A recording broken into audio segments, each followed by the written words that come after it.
राजनीति छोड़ने का ऐलान करने के बाद लालू प्रसाद की बेटी रोहिणी आचार्य का बड़ा बयान सामने आया है। उन्होंने कहा कि मैं सिर्फ भाई से अलग हुई हूँ, मैं माता पिता और बहन के साथ हूँ। कल मेरे माता पिता भी रो रहे थे। सौभाग्य है मुझे ऐसे माता पिता मिले जिन्होंने हर समय साथ दिया। पंडित धीरेन्द्र कृष्ण शास्त्री की सनातन हिंदू एकता पदयात्रा का आज अंतिम दिन रहा। कथावाचक धीरेन्द्र शास्त्री की अगुवाई में दिल्ली से शुरू हुई सनातन एकता पदयात्रा मथुरा वृंदावन में समाप्त हुई। पदयात्रा के अंतिम दिन जगत गुरु रामभद्राचार्य भी शामिल हुए। वृंदावन के 4 धाम में यात्रा के समापन के कार्यक्रम में रामभद्राचार्य ने कहा कि बहुत जल्दी हम दिल्ली से कश्मीर तक की हिंदू पदयात्रा निकालेंगे।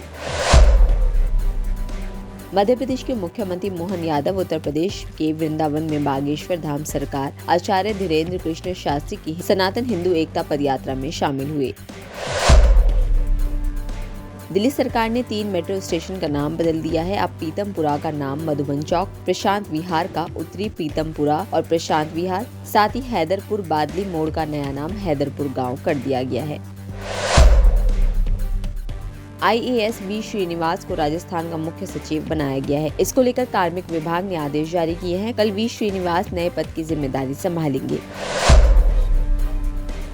बिहार में पटना का ऐतिहासिक गांधी मैदान 17 से 20 नवंबर तक आम लोगों के लिए बंद रहेगा। दरअसल बिहार में हाल ही में विधानसभा चुनाव का रिजल्ट आया है, जिसमें एनडीए को पूर्ण बहुमत मिला है। अब नई सरकार के गठन को लेकर तैयारियां शुरू कर दी गई है। पटना के गांधी मैदान में शपथ ग्रहण कार्यक्रम की तैयारियां की जा रही है। इसी को लेकर पटना प्रशासन ने एडवाइजरी जारी की है।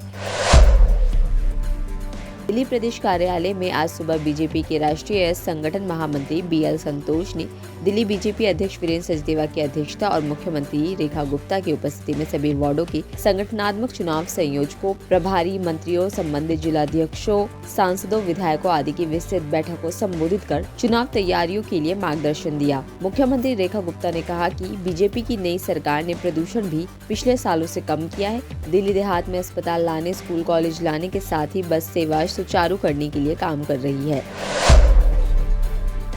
रविवार 16 नवंबर को नारनौल में महाराजा शूरसेन जयंती समारोह में सीएम नायब सिंह सैनी ने शिरकत की। इस अवसर पर मुख्यमंत्री ने कहा कि अहिरवाल का इलाका सदैव से ही वीरों की भूमि रहा है। इस धरती ने अनेक वीरों को जन्म दिया है, जिन्होंने देश के लिए सर्वस्त्र न्यौछावर करने का काम किया है। ऐसी तपस्वी भूमि पर आना मेरे लिए सौभाग्य की बात है। आज यहाँ महाराजा शूरसेन जी की जयंती की कार्यक्रम के आयोजन से यह धरा और भी पावन हो गई है। महाराजा शूरसेन बहुत ही प्रतापी, वेदों के ज्ञाता, न्यायप्रिय, धर्मात्मा एवं प्रजापालक राजा थे।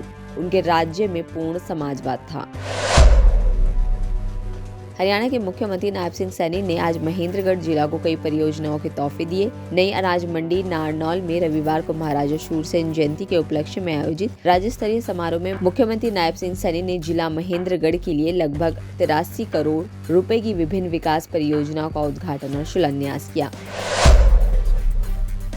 केंद्रीय गृह एवं सहकारिता मंत्री अमित शाह सोमवार 17 नवंबर 2025 को फरीदाबाद हरियाणा में उत्तरी क्षेत्रीय परिषद की 32वीं बैठक में अध्यक्षता करेंगे। उत्तरी क्षेत्रीय परिषद में हरियाणा, हिमाचल प्रदेश, पंजाब, राजस्थान, दिल्ली, जम्मू कश्मीर, लद्दाख और चंडीगढ़ राज्य संघ राज्य क्षेत्र शामिल है। भारत सरकार, राज्य सरकारों और संघ राज्य क्षेत्रों के वरिष्ठ अधिकारी भी परिषद की इस बैठक में भाग लेंगे। यह बैठक अंतर राज्य परिषद सचिवालय, गृह मंत्रालय, भारत सरकार द्वारा हरियाणा सरकार की मेजबानी में आयोजित की जा रही है। इसी तरह की और तमाम जानकारी के लिए बनी रहिए द फ्रीडम न्यूज के साथ।